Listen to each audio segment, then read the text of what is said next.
What we start with in Just Action is that to build this newly activated civil rights movement, we need to start by building biracial, multi-ethnic committees in our own communities that can take on this issue.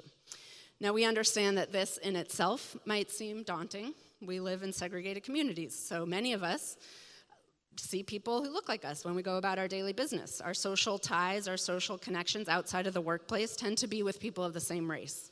But in order to build this movement, we need, as Dr. Williams said, white people to take responsibility and to get involved in Black-led organizations.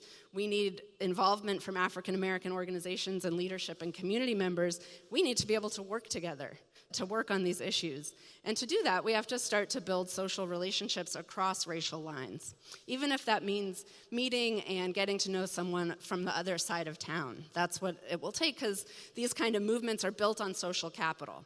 You know, relationships, trust, time knowing each other, knowing we can work together and depend on each other in these, you know, sometimes challenging, vulnerable ways of working towards social change. So again, daunting but not impossible. We give several examples in Just Action of groups that have done this. One example is from Winston-Salem, North Carolina, where there were 6 Presbyterian churches in the city, 3 on the white side of town, 3 on the black side of town, very segregated congregations. And there was some racial unrest in their city a couple decades ago. And the pastors of these 6 congregations decided they wanted to do something about it and start an interracial dialogue group. So they formed what they called the Presbyterian Interracial Dialogue, PIRD. And it started with 40 members, 20 were white, 20 African American, and they started just talking about the racial issues in their city, got to know each other, and they maintained that racial balance. So when one person wanted to move out of this group, they were replaced by someone of the same race. And it went on for many years. They developed relationships outside of this group.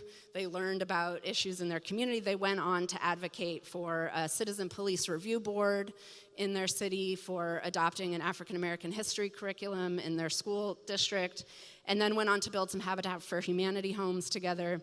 So this is an example of these pastors took the initial step to bring this group together, and it built relationships and led to some change in their community. So again, might be difficult, but we're all used to doing difficult things, I think. It's not impossible, so it's helpful to learn and hear about other groups that have done this.